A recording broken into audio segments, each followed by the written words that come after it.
Hello friends, welcome to ज्ञान सेवा 24। सबसे पहले आप सभी को नए वर्ष की हार्दिक शुभकामनाएं।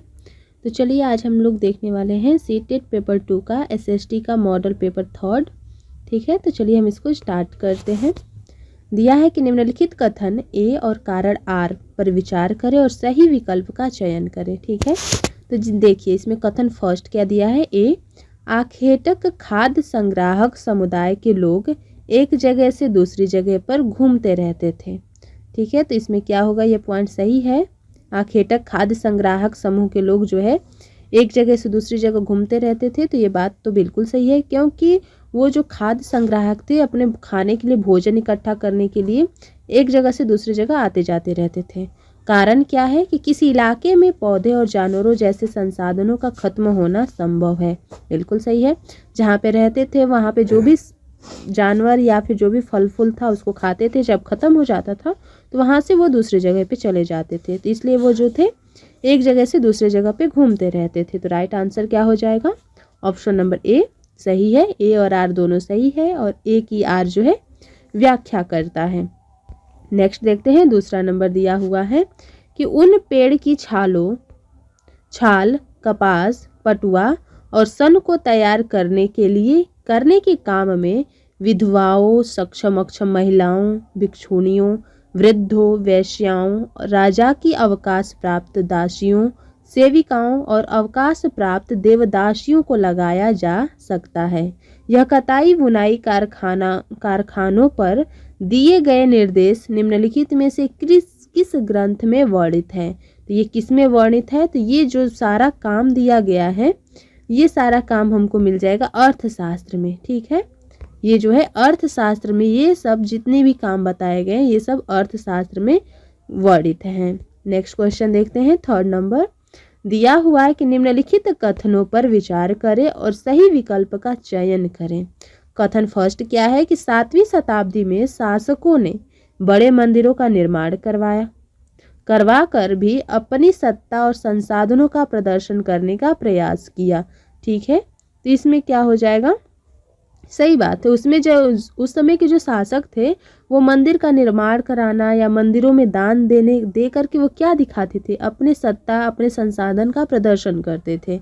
और कथन दूसरा क्या है कि 10वीं और 11वीं शताब्दी के दौरान शासक एक दूसरे के राज्यों पर आक्रमण करते थे तो मंदिर को अपना निशाना बनाते थे।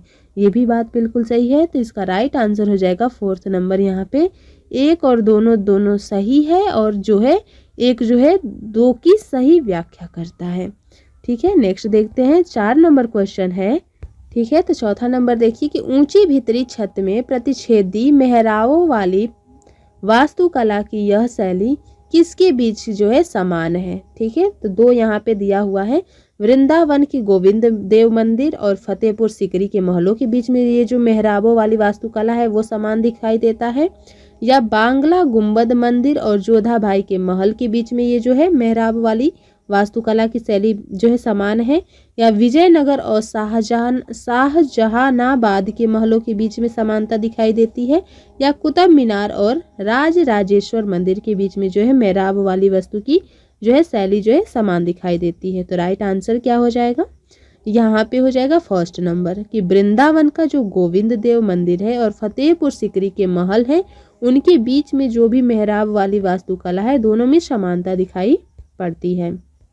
नेक्स्ट देखते हैं, 5वां नंबर क्वेश्चन है कि 7वीं सदी के आते आते भारतीय उपमहाद्वीप में निम्नलिखित राजनीतिक बदलाव अस्तित्व में आ चुके थे। ठीक है, तो इसमें क्या दिया हुआ है, जिसमें बताना है कि क्या क्या यहाँ पे हुआ था। पहला ऑप्शन दिया है कि बड़े भूस्वामी और योद्धा सरदार राजा बन सकते थे। ठीक है, ये बिल्कुल सही था, यही जो है बदलाव अस्तित्व में आया था 7वीं सदी में। ब्राह्मणों ने अपने परंपरागत पेशे को छोड़ करके शस्त्र उठा लिए थे। तो क्या ये ऑप्शन सही है, तो ये दोनों जो है सही है, तो राइट आंसर हो जाएगा थर्ड। नेक्स्ट क्वेश्चन 6ठा नंबर देखते हैं, दिया हुआ है 18वीं शताब्दी भारत के संदर्भ में निम्नलिखित कथनों पर विचार करें और सही विकल्प का चयन करें। तो क्या यहाँ पे दिया हुआ है, ठीक है, तो इसमें जो कथन दिया हुआ ए, इसमें कह रहा है कि 18वीं शताब्दी में शिल्प और वाणिज्य में बड़े बड़े परिवर्तन आए जब व्यापारी और कारीगर यूरोपीय कंपनियों द्वारा स्थापित ब्लैक टाउन्स में स्थानांतरित हो गए। ठीक है, जब बोल रहा है कि जब ब्लैक टाउन्स में जो है स्थानांतरित हो गए तब वहाँ पे जो जा करके जो है वाणिज्य में बड़े बड़े परिवर्तन आए। और दूसरा कथन क्या कह रहा कि ब्लैक देसी व्यापारियों और शिल्पकारों को कहा गया है। जो ब्लैक है वो देसी व्यापारियों और शिल्पों को कहा गया है जो फोर्ट सेंट जॉर्ज और फोर्ट सेंट विलियम्स जैसी जगह पे रहते थे। तो ये ऑप्शन जो है ना ये गलत है, क्योंकि वो कहाँ पे रहते थे, वो जो है ब्लैक टाउन्स में स्थानांतरित हो गए थे, इस वजह से उनमें जो है परिवर्तन आए। तो ये जो ऑप्शन हो जाएगा यहाँ पे फर्स्ट है, यह केवल ए सही है। नेक्स्ट देखिए 7वां नंबर दिया हुआ है कि औपनिवेशिक भारत के अस्थायी बंदोबस्त के संदर्भ में निम्नलिखित में से कौन से कथन सही है। ठीक है, यहाँ पे बताना है कौन सही है। तो दिया है कि 1793 में थॉमस मुनरो ने बंगाल प्रांत में स्थायी बंदोबस्त का शुरुआत किया। ये जो ऑप्शन है वो गलत है। दूसरा है कि इसके तहत राजाओं और तालुकदारों को जमींदार के रूप में मान्यता दी गई। ये ऑप्शन सही है। जमींदारों को किसान से लगान वसूल करने का अधिकार दिया गया। ये भी सही है। तो ऑप्शन कौन सा सही हो जाएगा? 3 नंबर, केवल बी और सी यहाँ पे सही है। नेक्स्ट देखते हैं 8वां नंबर दिया है। ठीक है, तो यहाँ पे देखेंगे 8वां नंबर क्वेश्चन कि विलियम एडम्स के संदर्भ में निम्नलिखित में कौन सा जो है सही है। तो विलियम एडम एक स्कॉटिश प्रचारक थे। ये बिल्कुल सही है। वह एक अंग्रेजी शासक थे। ये जो है गलत हो जाएगा। थर्ड है कि कंपनी ने उन्हें देसी स्कूलों में शिक्षा की प्रगति का रिपोर्ट तैयार करने का जिम्मा सौंपा था। ये जो है बात सही है। फोर्थ है कि उन्होंने बंगाल और बिहार के जिलों का दौरा देशी स्कूलों पर रिपोर्ट बनाने के लिए किया था। तो ये जो है बिल्कुल सही हो जाएगा। तो यहाँ पे सही है फर्स्ट, थर्ड एंड फोर्थ। तो ये हो जाएगा 4th नंबर, इसका आंसर सही हो जाएगा। नेक्स्ट देखते हैं 9 नंबर दिया है कि कॉलम ए और कॉलम बी को मिलाना है, जिसमें दिया राजा राम मोहन रॉय। राजा राम मोहन राय, तो ये किससे संबंधित है? तो ब्रह्म समाज से हो जाएंगे। दिया हुआ स्वामी दयानंद सरस्वती, तो दयानंद सरस्वती किससे संबंधित हो जाएंगे? ये हो जाएंगे आर्य समाज से।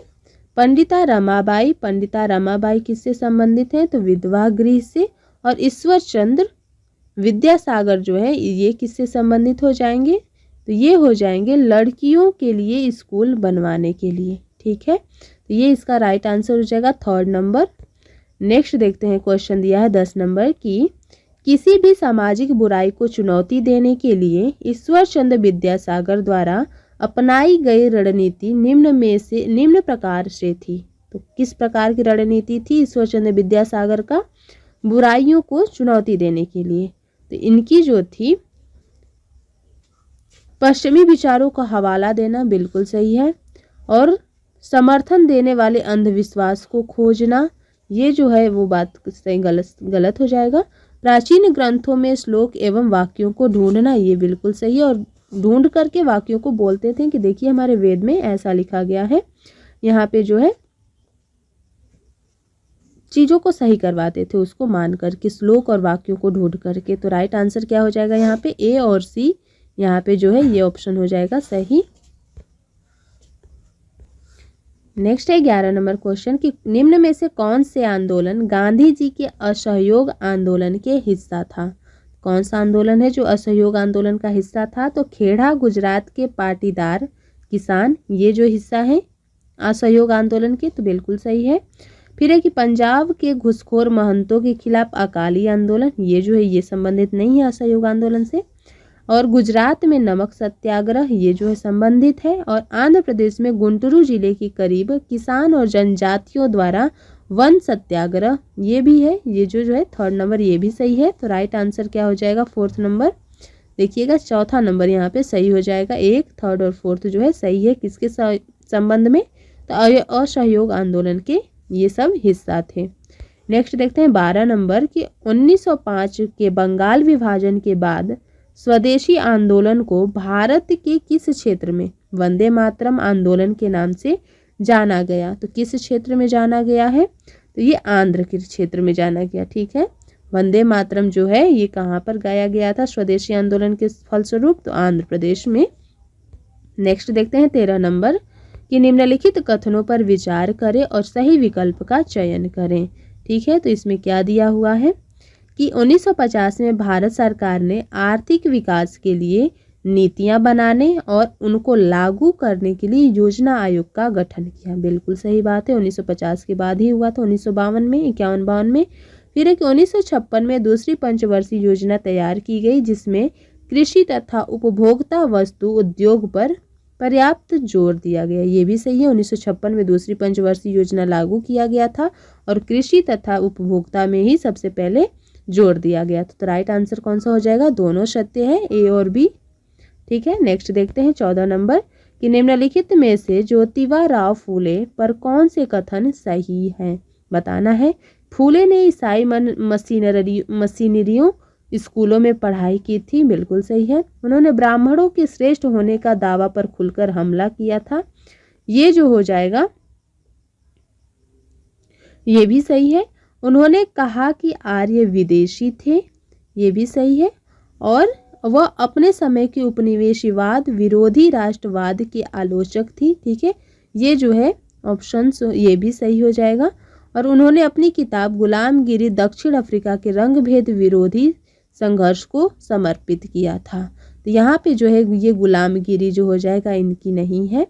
ठीक है, रचना, तो यहाँ पे ये जो है ये गलत हो जाएगा। तो यहाँ पे सही क्या होगा? ए, बी, सी और डी यहाँ पे सही हो जाएगा।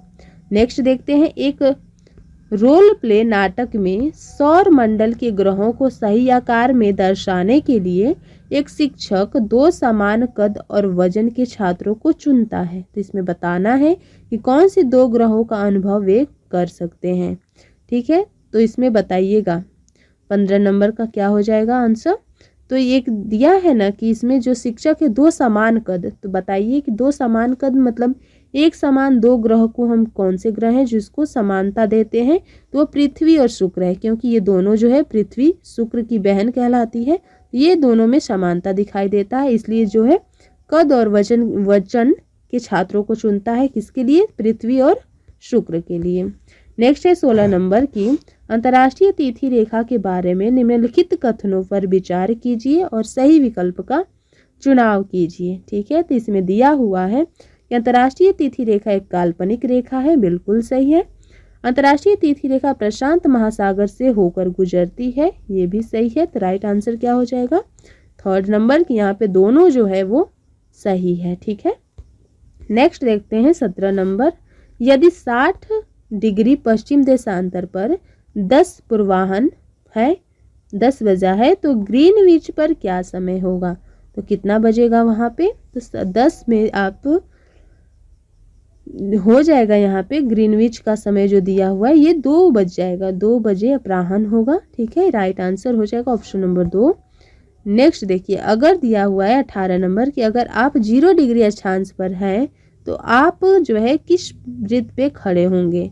किस पर खड़े हैं जब आप 0 डिग्री अक्षांश पर हैं? तो आप हो जाएंगे विषुवत वृत्त पे, इक्वेटर पर हो जाएंगे जब 0 डिग्री अक्षांश पर आप खड़े होंगे तब।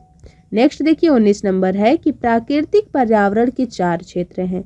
इनमें से 2 वायुमंडल और जैव मंडल हैं, बाकी दोनों और क्या है? 4 क्षेत्र में 2 वायुमंडल हो गए और जैव मंडल, लेकिन बाकी दोनों और क्या है? तो वो हो जाएंगे जलमंडल और स्थल मंडल। ठीक है, तो राइट आंसर क्या हो जाएगा? ऑप्शन नंबर 2 जलमंडल और स्थल मंडल। नेक्स्ट देखते हैं 20 नंबर क्वेश्चन है कि निम्नलिखित में से कौन उष्णकटिबंधीय वर्षावन के बारे में सही है? उष्णकटिबंधीय वर्षावन के बारे में बताना है। इसमें से कौन सही होगा? ये इन्हें सदाबहार वन भी कहा जाता है। बिल्कुल सही है। इन वनों में पेड़ वर्षा के अलग अलग समय में अपने पत्ते गिराते हैं। बिल्कुल सही है। इन वनों में पाए जाने वाले महत्वपूर्ण वृक्ष साल, सागौन और शीशम है। ये जो हो जाएगा ऑप्शन ये हो जाएगा गलत। 4th है कि इन वनों को मानसून वन भी कहते हैं। ये हो जाएगा गलत क्योंकि सदाबहार वन कहा जाता। तो कौन सा सही होगा? ए और बी यहाँ पे राइट हो जाएगा। ठीक है, देखते हैं नेक्स्ट 21 नंबर क्वेश्चन। यह अमेजन बेसिन के बारे में निम्न में से कौन से सही है? अमेजन बेसिन के बारे में बताना है। चलिए देखते हैं। दिया हुआ है कि नील नदी इस प्रदेश से होकर बहती है, जो कि गलत है। यहाँ का मौसम दिन एवं रात दोनों में ही समान रूप से गर्म एवं आर्द्र होते हैं, ये बिल्कुल सही है। और रात के समय तापमान थोड़ा कम लेकिन आर्द्रता उच्च बनी होती है, ये भी सही है। तो कौन सा सही हो जाएगा? यहाँ पे सही हो जाएगा 4th नंबर, बी और सी जो है सत्य है। नेक्स्ट है 22 नंबर क्वेश्चन कि पृथ्वी पर आपतन की मात्रा में भिन्नता का निम्नलिखित में से क्या कारण है? पृथ्वी पर आपतन की मात्रा में भिन्नता का क्या कारण हो सकता है? तो यहाँ पर हो जाएगा कि पृथ्वी की अपने अक्ष पर घूमना, बिल्कुल। सूर्य की किरणों की नति कोण, दिन की अवधि। तो यहाँ पे तीनों जो है रीजन बन जाएगा, तो ऑप्शन जो है 4th सही हो जाएगा, ए, बी और सी। नेक्स्ट देखते हैं 23 नंबर क्वेश्चन। दिया है वायुमंडल के बारे में दिए गए कथन को पढ़िए और उपयुक्त विकल्प का चुनाव कीजिए। ठीक है, जिसमें दिया हुआ है कि वायु हमारे शरीर पर उच्च दाब के साथ बल लगाती है किंतु हम इसका अनुभव नहीं करते हैं, बिल्कुल सही है ये। दूसरा है कि वायु का दाब हमारे ऊपर सभी दिशाओं में लगता है और हमारा शरीर विपरीत बल लगाता है। यही तो रीजन बनता है कि ये जो है हम इसको अनुभव नहीं कर पाते हैं, क्योंकि सभी दिशाओं में बल लगाता है। तो यहाँ पे कथन और कारण दोनों जो है सही है, व्याख्या भी कर रहा, तो राइट आंसर हो जाएगा ऑप्शन नंबर ए। नेक्स्ट देखते हैं 24 नंबर क्वेश्चन है। दिया है कि कथनों पर विचार कीजिए। ठीक है, शैल खनिज अवयवों के निश्चित संगठन वाले एक या एक से अधिक खनिजों का एक समूहन है। ठीक है, तो ये जो शैल क्या है? ये निश्चित संगठन वाले एक हो या एक से अधिक खनिजों का समूहन है, यानी समूह है, तो ये बिल्कुल सही है। दूसरा दे रहा है कि खनिजों का निर्माण बिना किसी मानवीय हस्तक्षेप के प्राकृतिक प्रक्रिया द्वारा किया जाता है। तो खनिज का निर्माण तो वैसे ही भी होता है बिना मानवीय हस्तक्षेप के। तो यहाँ पे राइट आंसर हो जाएगा ए नंबर, दोनों जो है सही है। नेक्स्ट क्वेश्चन देखते हैं 25 नंबर। दिया है कि रिक्त स्थानों को सही विकल्प से भरें। ठीक है, तो यहाँ पे क्या हो जाएगा कि प्रेयरी क्या है? तो एक जो ये तो घास है, प्रेयरी घास का मैदान है, तो किसके लिए? पशुपालन के लिए उपयुक्त स्थान है घास का। तो ये हो जाएगा प्रेयरी जो है पशुपालन के लिए एक उपयुक्त स्थान है। नेक्स्ट क्वेश्चन है 26 नंबर। दिया हुआ है कि निम्नलिखित में से अलवणीय जल की आपूर्ति की कमी के मुख्य कारक क्या है? क्या हो जाएंगे? अलवणीय जल की आपूर्ति की कमी के मुख्य कारण, तो ये हो जाएगा बढ़ती नागरीकरण, ठीक है, और जीवन स्तर में वृद्धि, और हो जाएगा बांधों की जलाशयों के माध्यम से विद्युत उत्पादन, ये कमी का कारण नहीं होगा। खाद्य और नकदी फसलों की बढ़ती मांगे, ये हो जाएगा, तो ऑप्शन हो जाएगा 1st नंबर यहाँ पे 26 का 1। नेक्स्ट है 27 नंबर कि सबसे उचित विकल्प का चयन कीजिए। यहाँ पे दिया है कि भूमि उपयोग प्रतिरूप में परिवर्तन से सांस्कृतिक परिवर्तन होता है, अर्थात समाज में परिवर्तन होता है, क्योंकि यह क्या है? ये हो जाएगा कि यह जो है एक स्थानीय प्राकृतिक संसाधन है और इसकी व्यवस्था को प्रभावित करती है, कि उसकी व्यवस्था को किसमें? तो यहाँ पे पूरा पढ़िएगा कि भूमि उपयोग प्रतिरूप में परिवर्तन से सांस्कृतिक परिवर्तन होता है, अर्थात समाज में परिवर्तन होता है, क्योंकि यह क्या है? एक स्थानीय प्राकृतिक संसाधन है और उसकी व्यवस्था को प्रभावित करती। राइट आंसर 3rd हो जाएगा।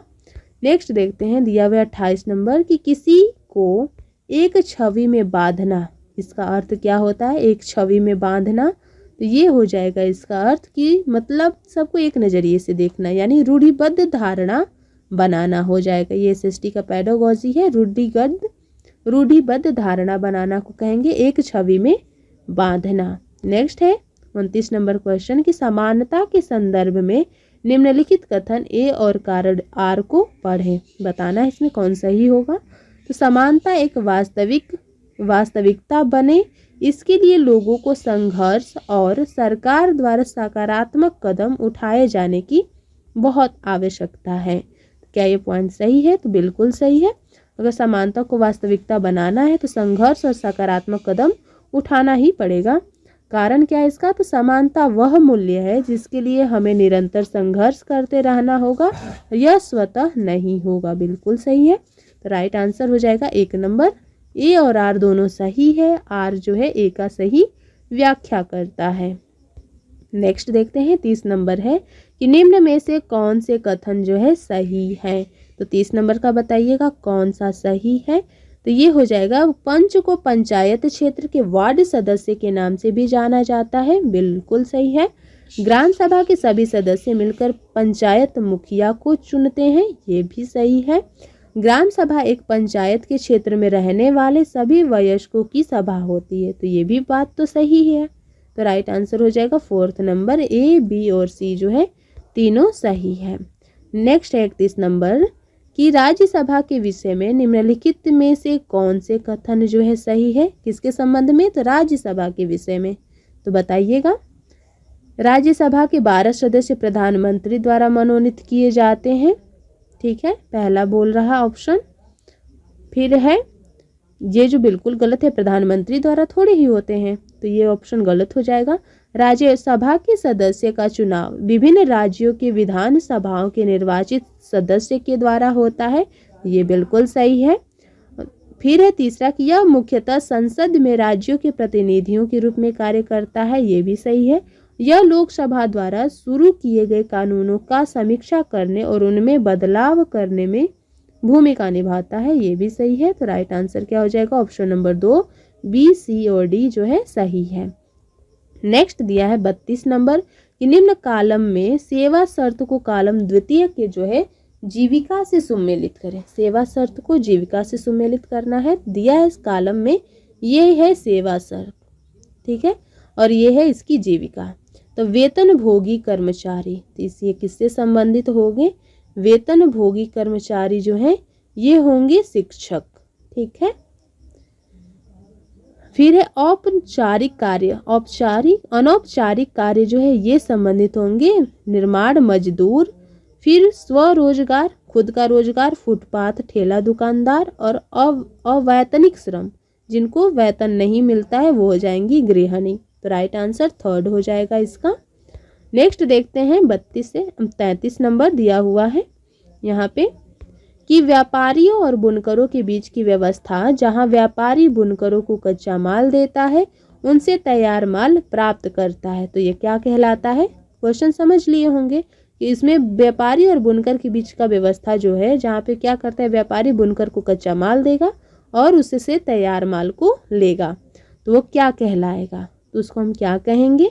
तो दादन व्यवस्था कहलाता है। वो याद रखिएगा, जिसमें व्यापारी कच्चा माल देगा और उससे सामान तैयार करके वापस लेगा, दादन व्यवस्था कहलाता है। ठीक है। नेक्स्ट क्वेश्चन है 34 नंबर कि निम्नलिखित में से इस तर्क के लोकतांत्रिक देश में अकाल की संभावना कम होती है, कौन से वैध कारण है? ठीक है, तो इसमें क्या हो जाएगा? दिया है क्वेश्चन ना कि अकाल की संभावना कम होता है लोकतांत्रिक देश में, तो इसका वैध कारण है कि लोग अपनी आस्था का पालन करने के लिए स्वतंत्र हैं। ये जो होगा ऑप्शन ये कम पूछा है ना कि कम होता है, तो ये गलत हो जाएगा। दूसरा है कि सरकार अगले चुनाव में हार के भय से शीघ्र प्रतिक्रिया देगा, ये जो है सही हो जाएगा क्योंकि संभावना कम है इसका अकाल के समय। विपक्ष भूख और भूखमरी की ओर ध्यान आकर्षित कर सकता है, ये भी अकाल के समय जो है इसकी संभावना कम है। स्वतंत्र प्रेस अकाल से हो रहे पीड़ित की रिपोर्ट बना सकती है, ये भी जो है अकाल की संभावना कम है लोकतांत्रिक देश में, तो राइट आंसर हो जाएगा बी, सी और डी। ठीक है। नेक्स्ट है 35 नंबर कि यदि किसी कक्षा में केवल लड़कियों को सफाई में मदद करने के लिए कहा जाता है, तो यह जो है किसका एक उदाहरण माना जाएगा? तो आप सभी खुद बता सकते हैं इसको। ये हो जाएगा लैंगिक रूढ़िवादिता, अगर सिर्फ लड़कियों को सफाई में मदद करने के लिए कहा जाता है तो। 36 नंबर है कि निम्नलिखित में से कौन सा संविधान सभा के संबंध में सही नहीं है? संविधान सभा के संबंध में कौन सही नहीं है? तो बताना है यहाँ पे। सभा में कई सदस्य ऐसे होते हैं जो भारतीय राष्ट्रीय कांग्रेस के साथ नहीं थे। ठीक है, तो ये जो है सही है। बहुत सारे ऐसे सदस्य होते हैं जो राष्ट्रीय कांग्रेस के साथ नहीं थे, दूसरा है कि सभा में विभिन्न सामाजिक समूहों के सदस्यों का प्रतिनिधित्व किया जाता है, ये भी बात जो है सही है। और पूछा है यहाँ पे निगेटिव, ये दोनों तो ऑप्शन नहीं होगा। सभा के सदस्य विभिन्न विचारधाराओं में विश्वास करते थे, ये भी पॉइंट सही है। पूछा है निगेटिव, तो सभा में केवल पुरुष सदस्य थे, ये जो ऑप्शन है वो निगेटिव हो जाएगा और यहाँ पे राइट आंसर 4th हो जाएगा। नेक्स्ट है 37 नंबर की भारतीय संविधान की प्रस्तावना सभी नागरिकों को किन 2 प्रकार की समानता सुनिश्चित करता है। तो किन 2 तरह का समानता देता है प्रत्येक नागरिक को, तो प्रतिष्ठा और अवसर का। ठीक है, ये जो समानता होता है सबको समान मिलता है, प्रतिष्ठा और अवसर का। नेक्स्ट है 38 नंबर की विधायिका और कार्यपालिका और न्यायपालिका के काम में हस्तक्षेप नहीं कर सकती। ठीक है, विधायिका और कार्यपालिका जो है न्यायपालिका के काम में हस्तक्षेप नहीं कर सकती है। तो भारतीय संविधान के किस सिद्धांत को दर्शाता है, ये जो दर्शाता है किसको, ये शक्तियों का पृथक्करण, क्योंकि तभी तो वो हस्तक्षेप नहीं करेगा, सबका अलग अलग बांटा गया रहेगा शक्तियाँ, तो इसीलिए शक्तियों का पृथक्करण सिद्धांत को दर्शाता है। 39 नंबर है कि कथन ए और बी को पढ़िए और उपयुक्त विकल्प का चयन कीजिए, जिसमें दिया हुआ है कि भारतीय राज्य का कोई आधिकारिक धर्म नहीं है, बिल्कुल सही है, धर्मनिरपेक्ष है हमारा भारतीय। ठीक है, तो पहला ऑप्शन सही हो जाएगा। दूसरा है कि सरकारी नौकरियों में धार्मिक अल्पसंख्यकों के लिए आरक्षण का प्रावधान है, धार्मिक के लिए नहीं है। ठीक है, जो नीचे तबके के हैं, जो कमजोर वर्ग है उनके लिए है, तो ये ऑप्शन हो जाएगा गलत। तो यहाँ पे ए होगा सही और बी होगा गलत, राइट आंसर 3rd हो जाएगा। नेक्स्ट है 40 नंबर की निम्नलिखित में से कौन से कथन भोपाल गैस त्रासदी के संबंध में सही है। कौन सा हो जाएगा, जो है भोपाल गैस त्रासदी के संबंध में सही है। जब त्रासदी हुई यूनियन कार्बाइड अचानक निकली थी, ये गैस थोड़ी निकला था, गलत है। यूनियन कार्बाइड कंपनी ने देश छोड़ने से पहले विषैले रसायनों की साफ सफाई की थी, क्या ये ऑप्शन सही होगा, बिल्कुल नहीं है। तीसरा है कि जहरीली गैस के संपर्क में आने वाले अधिकांश लोग करीबी कामकाजी परिवार से थे, बिल्कुल जो काम कर रहा था वो कामकाजी परिवार से ही रिलेटेड था। 4th नंबर दिया है कि इस त्रासदी में जीवित बच निकलने वाले लोगों ने सर्वोच्च न्यायालय में बिना अपील किए कंपनी द्वारा दिए गए मुआवजों को स्वीकार कर लिया, ये ऑप्शन भी गलत है, ये भी गलत है और पहला भी गलत है। सही कौन हो जाएगा, 3rd नंबर। नेक्स्ट देखते हैं, दिया हुआ 41 नंबर क्वेश्चन कि नागरिक शास्त्र की नामावली राजनीतिक विज्ञान किए जाने के पीछे क्या दृष्टि है। ठीक है, पहले जो नागरिक शास्त्र था उसको राजनीतिक विज्ञान किया गया, तो इसके पीछे का दृष्टि क्या है, तो वही बताना है। ये नागरिकों में आज्ञाकारिता एवं निष्ठा को सुनिश्चित करता है, जी नहीं। ऐसे सभी की समाज की स्थापना करना जो नियम और कानून का अनुसरण करे, ये भी नहीं। एक ऐसे सभी समाज की स्थापना करना जो अवगत, ग्रहणशील और उत्तरदायी हो, ये जो ऑप्शन है ये हो जाएगा सही, यहाँ पे करेक्ट आंसर। ठीक है, नेक्स्ट देखते हैं 42 नंबर क्वेश्चन दिया है कि सामाजिक विज्ञान की प्रकृति अंतः विषयक है, क्यों अंतः विषयक है, तो इसका राइट आंसर कौन सा हो जाएगा कि इनकी अपनी कोई विषय वस्तु नहीं, बिल्कुल गलत है। दूसरा है कि सामाजिक विज्ञान के मुद्दे सामाजिक विज्ञान के कोई एक विषय से सीमित नहीं हो सकते, बिल्कुल सही है। सामाजिक विज्ञान में सिर्फ सामाजिक विज्ञान के मुद्दे नहीं होंगे, सीमित नहीं होंगे, बिल्कुल सही है। तो यहाँ पे कौन सा हो जाएगा, सिर्फ यहाँ पे बी जो है करेक्ट होगा। नेक्स्ट देखते हैं, दिया हुआ 43 नंबर कि निम्न में से कौन सा चार्ट एक प्रक्रिया के चरणों को प्रदर्शित करता है। तो कौन सा चार्ट है जो प्रक्रिया के चरण को प्रदर्शित करता है, तो यहाँ पे हो जाएगा प्रवाह चार्ट। ठीक है, फ्लो चार्ट जो होता है ये प्रक्रिया के चरण को प्रदर्शित करता है, याद रखिएगा। नेक्स्ट क्वेश्चन है 44 नंबर की प्रारंभिक स्तर पर सामान्य तौर पर इस्तेमाल किए जाने वाला रचनावादी सामाजिक विज्ञान शिक्षण का तरीका है। ठीक है, तो बताइएगा सामान्य तौर पर जो प्रारंभिक स्तर पर तैयार किया जाता है, इस्तेमाल किया जाता है रचनावादी सामाजिक शिक्षण का तरीका कौन सा हो जाएगा, तो यहाँ पे हो जाएगा परियोजना कार्य, बिल्कुल रचनावादी में आता है। उसके बाद व्याख्यान जो है ये जो होगा नहीं होगा, क्षेत्र कार्य आ जाएगा और परिचर्चा आ जाएगा। मतलब ए, सी और डी थर्ड नंबर हो जाएगा सही।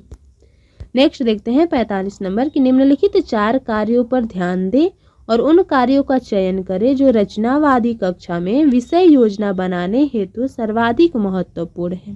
तो रचनावादी कक्षा में विषय बनाने के लिए क्या सर्वाधिक महत्वपूर्ण होगा इन चारों में से? तो चलिए देखते हैं। शिक्षण अधिगम गतिविधियों को विशेष रूप से उल्लेखित करना, बिल्कुल हो सकता है विषय योजना बनाने हेतु। स्पष्ट रूप से अधिगम उद्देश्यों को बताना, ठीक है, तो ये भी हो सकता है। आकलन के तरीकों का चयन करना, ये भी हो सकता है। परीक्षा में सफल होने के लिए उपयोगी सूचनाएं शामिल करना, ये जो होगा परीक्षा में सफल होने के लिए ये मेथड नहीं होना चाहिए उसके माइंड में कि परीक्षा में सफल होने के लिए करना है, उसको अपने जीवन में रचनाएं करना रचनावादी कक्षा से संबंधित होना चाहिए, ठीक है। तो राइट आंसर हो जाएगा पहला नंबर यहाँ पे करेक्ट। देखते हैं 46 नंबर क्वेश्चन है कि निम्नलिखित में से कौन सा उद्देश्य ग्रहण की अवधारणा के शिक्षण में विशिष्ट उद्देश्य नहीं है। जो है कौन सा उद्देश्य जो ग्रहण की अवधारणा के शिक्षण में विशिष्ट उद्देश्य नहीं है, तो क्या हो जाएगा यहाँ पे देखते हैं। दिया हुआ है कि ग्रहण कैसे होते हैं, विद्यार्थी इस प्रक्रिया को समझ पाएंगे, विद्यार्थी भौतिक दुनिया के बारे में जागरूकता विकसित कर पाएंगे, विद्यार्थी ग्रहण का वैचारिक प्रतिरूप आरेखों के द्वारा दिखा पाएंगे, विद्यार्थी ग्रहण कैसे होते हैं मॉडल के माध्यम से प्रदर्शित कर पाएंगे। तो यहाँ पे ये जो है गलत हो जाएगा। वो आरेखों के द्वारा दिखा पाएंगे, ये भी गलत है। ग्रहण को जो वैचारिक ग्रहण होता है उसके आरेख के द्वारा नहीं दिखाया जा सकता। फिर है कि ग्रहण कैसे होते हैं विद्यार्थी इस प्रक्रिया को समझ पाएंगे, ये ऑप्शन ही करेक्ट नहीं हो रहा कि ग्रहण कैसे होते हैं, तो ये भी नहीं होगा। विद्यार्थी भौतिक दुनिया के बारे में जागरूकता विकसित, ये जागरूकता ही ग्रहणशीलता को दिखाएगा, तो ऑप्शन नंबर 2 यहाँ पे सही हो जाएगा। नेक्स्ट देखते हैं 47 नंबर कि बाजारों और उनकी कार्यविधियों की संकल्पना को सुदृढ़ करने के लिए एक शिक्षक के पास उसकी इकाई योजना जो यूनिट प्लान है में 3 विषय हैं। तो यूनिट प्लान में कौन से 3 विषय होंगे, तो इसका हो जाएगा बाजार और मूल्य वृद्धि वैल्यू एडिशन, बिल्कुल नहीं। मोहल्ले के बाजार, ये हो जाएगा उनकी यूनिट प्लान का एक हिस्सा। फिर बाजारों की श्रृंखला, ठीक है। तो पहले इसमें बताना है कौन सबसे पहले आएगा, गलत और सही नहीं पूछा है। पूछा है कि इसका जो यूनिट प्लान के 3 विषय हैं वो क्रमबद्ध कैसे होगा, कौन पहले आएगा। तो पहले तो मोहल्ले का बाजार, फिर बाजारों की श्रृंखला, उसके बाद में आएगा बाजार और मूल्य वृद्धि जो है वैल्यूएशन। तो ये हो जाएगा ऑप्शन नंबर 2 यहाँ पे सही हो जाएगा। नेक्स्ट देखते हैं 48 नंबर क्वेश्चन है कि योजना सामाजिक विज्ञान की सारी पाठ्यचर्यागत और पाठ्य सहगामी क्रियाकलापों का संकलन होती है जो कि उस विशिष्ट शैक्षिक वर्ष में संचालित किए जाते हैं। तो ये कौन सा हो जाएगा, तो यहाँ पे जब दे दिया है कि कौन सी योजना जो है सामाजिक विज्ञान की सारी पाठ्यचर्यागत और पाठ्य सहगामी क्रियाकलापों का संकलन होता है उस विशिष्ट शैक्षिक वर्ग में, तो यहाँ पे जो संचालित किया जाएगा वो वार्षिक होगा। जो भी प्लान जो होगा ना ये वार्षिक योजना होगा, जो कि उसमें सारी पाठ्यचर्या किसमें आएगा, तो वार्षिक पाठ्य योजना के अंदर। नेक्स्ट देखते हैं 49 नंबर की दिया है कि निम्नलिखित कथनों पर विचार करें और सही विकल्प का चयन करें। जेंडर जो है लैंगिक भूमिकाओं को सिखाते समय एक शिक्षक को क्या दिखाता है। जो जेंडर है भूमिका को सिखाते समय एक शिक्षक को क्या करना चाहिए वो बताना है। तो यहाँ पे लड़के और लड़कियों के अलग व्यवसायों को अपनाने का सुझाव, बिल्कुल गलत। लड़के और लड़कियों को अलग अलग शिक्षा, बिल्कुल गलत। दैनिक जीवन में जेंडर रूढ़ियों को चुनौती देनी चाहिए, ये ऑप्शन हो जाएगा यहाँ पे सही 4th नंबर, ठीक है। केवल जो है सी सही है। नेक्स्ट क्वेश्चन है 50 नंबर कि महिलाओं को कार्य क्षेत्र में आने वाली चुनौतियों विषय पर प्रोजेक्ट के लिए निम्न में से कौन सा स्रोत प्राथमिक सूचना दे सकता है, कौन सा देगा। यहाँ पे व्यक्तिगत साक्षात्कार, व्यक्तिगत जो साक्षात्कार है ये प्रोजेक्ट के लिए जो महिलाओं के कार्य क्षेत्र में आने वाली चुनौतियां हैं उसमें प्राथमिक सूचना देगा। ठीक है, क्योंकि जो कार्य क्षेत्र में महिलाएं आएंगी प्रोजेक्ट की विधि में वो साक्षात्कार होगा उनका, तो ये ऑप्शन हो जाएगा सही। 51 नंबर है, छात्रों के साथ प्रोजेक्ट करने के लिए सबसे पहला कदम क्या होना चाहिए? तो क्या होना चाहिए पहला कदम? तो आंकड़ा एकत्र करने की योजना बनाना, या आंकड़ों के स्रोत का चिन्हित करना, या उद्देश्य का निर्धारण करना, या खोज का विश्लेषण। तो सबसे पहले है कि प्रोजेक्ट बनाने के लिए सबसे पहला काम क्या होगा? उसका जो है प्लानिंग किया जाए, कलेक्शन किया जाए डाटा का। ये हो जाएगा आंकड़ा एकत्रण का योजना बनाना। ऑप्शन नंबर ए सही हो जाएगा। नेक्स्ट है 52 नंबर कि निम्न में से कौन सा जो है प्रश्न अधिगमकर्ता विश्लेषण कौशल का आकलन करता है? ठीक है, कौन सा प्रश्न अधिगमकर्ता विश्लेषण और कौशल का आकलन करता है? तो बताना है कौन करता है। तो ये हो जाएगा सहारा रेगिस्तान के लोग किस प्रकार के वस्त्र पहनते हैं, ये विश्लेषण और कौशल का आकलन नहीं होगा। सहारा रेगिस्तान की जलवायु इतनी कठोर और गर्म है तब भी वहाँ लोग भारी वस्त्र क्यों पहनते हैं? उपयुक्त कारण व उदाहरण के साथ चर्चा कीजिए। ये जो होगा विश्लेषण और उसमें कौशल का जांच होगा। इसमें आज का सहारा रेगिस्तान एक समय में हरा भरा मैदान हुआ करता था, आप इस कथन की जांच करें। तो ठीक है, ये भी होगा विश्लेषण करने वाला पॉइंट, तो बी और सी हो जाएगा यहाँ पे सही। ठीक है, नेक्स्ट है 53 नंबर कि एक सामाजिक विज्ञान शिक्षिका निम्नलिखित आकलन में से कौन सा चुन सकती है अगर उन्हें यह समझना हो कि क्या एक विद्यार्थी भूगोल में सफल नहीं है। ठीक है, तो कौन सा आकलन को चुन सकती है? ठीक है, तो यहाँ पे जो है कौन सा आकलन हो जाएगा? स्थानानंद आकलन, योगात्मक, नैदानिक और रचनात्मक। तो यहाँ पे जो है ना विद्यार्थी भूगोल में सफल नहीं है, तो उसके लिए क्या समझना, उन्हें यह समझना हो कि विद्यार्थी विज्ञान भूगोल में सफल नहीं है। तो ये जो आएगा ना नैदानिक आकलन में आएगा, डिग्नोस्टिक असेसमेंट में। राइट आंसर थर्ड हो जाएगा। 54 नंबर देखते हैं, दिया है कि सामाजिक और राजनीतिक जीवन विषय पढ़ाते समय कौन से उपागम को ध्यान में रखना चाहिए? कौन से उपागम को ध्यान में रखना चाहिए? कथन दिया है, इसमें से सही विकल्प को चयन करना है कि सामाजिक राजनीतिक मामलों और चिंताओं के बारे में पढ़ाने के लिए एक मार्गी उपागम बिल्कुल नहीं। दूसरा है कि कलह प्रिय समकालीन मूल विषयों की उपेक्षा करें जो कि कक्षा में सामूहिकता एवं एक रूपता को प्रभावित कर सकते हैं। बिल्कुल उपेक्षा करने वाला बात नहीं है, तो ये भी ऑप्शन गलत और ये भी, तो दोनों हो जाएगा यहाँ पे 4th नंबर। इनमें से कोई भी जो है सही नहीं है।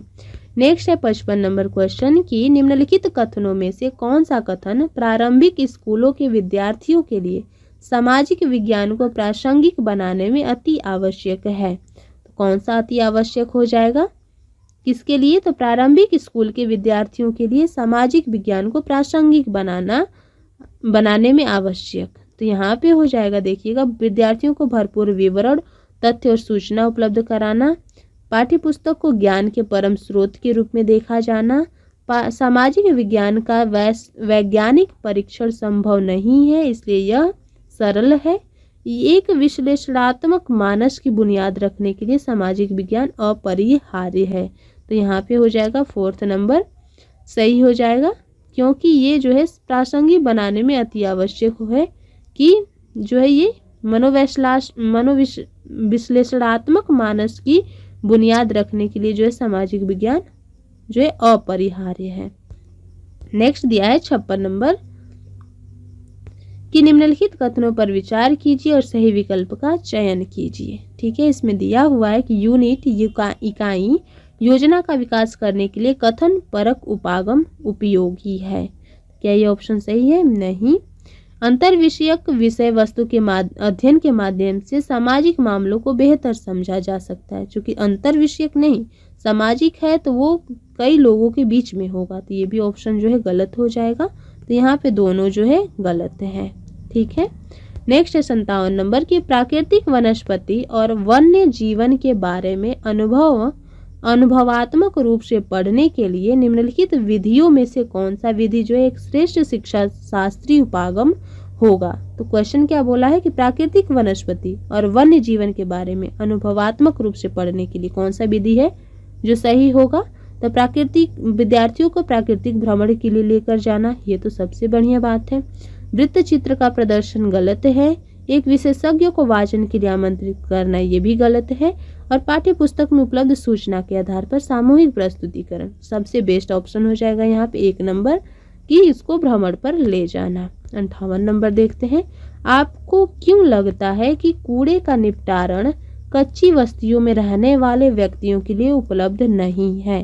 तो ये क्यों लगता है, तो इसका जो आपको बताना पड़ेगा कि यह प्रश्न जो है छात्र की कौन सी क्षमता का आकलन करने का प्रयास कर रहा। तो ये तर्क देने का, क्योंकि उपलब्धि पूछा है ना कि कच्ची बस्तियों में रहने वाले की व्यक्तियों के लिए उपलब्ध नहीं है, क्यों, तो यहाँ पे जो दिया जा रहा है तर्क और विवेचन। ठीक है, नेक्स्ट देखते हैं 59 नंबर है कि एक विषय को पढ़ाने के लिए बीच में शिक्षिका विद्यार्थियों में अवधारणात्मक दुविधा को जानने के लिए एक टेस्ट आयोजित करती है। तो इस किस प्रकार के आकलन का आयोजन कर रही है, जो टेस्ट आयोजित कर रही है अवधारणात्मक दुविधा को जानने के लिए, तो वो कौन सा टेस्ट होगा। तो यहाँ पे हो जाएगा रचनात्मक। ठीक है, जो रचनात्मक हो जाएगा ये टेस्ट। नेक्स्ट और लास्ट क्वेश्चन है 60 नंबर की विविधता और भेदभाव विषय के पूरा होने के बाद शिक्षक टेस्ट में प्रदर्शन के निम्नलिखित स्तरों का पता लगाता है। कौन से स्तर का पता लगाता है वही जानना है। सबसे पहले बताना है कि क्रमबद्ध तरीका से विविध परिस्थितियों में पूर्वाग्रह और भेदभाव को पहचानने में समर्थ। दूसरा है रूढ़िबद्ध धारणा बनाने और पूर्वाग्रह को परिभाषित करने में समर्थ। भेदभाव के विशिष्ट कृत्यों के लिए प्रारंभिक संवैधानिक प्रावधानों की ओर संकेत करने में समर्थ। तो यहाँ पे कौन सा हो जाएगा पहले, तो पहले तो हो जाएगा कि प्रारंभिक संवैधानिक प्रावधानों को संकेत करने में समर्थ। उसके बाद विविध परिस्थितियों में पूर्वाग्रह को भेदभाव को पहचानना, फिर रूढ़िबद्ध धारणा बनाने के पूर्वाग्रह को परिभाषित करना। तो राइट आंसर हो जाएगा यहाँ पे 4th नंबर।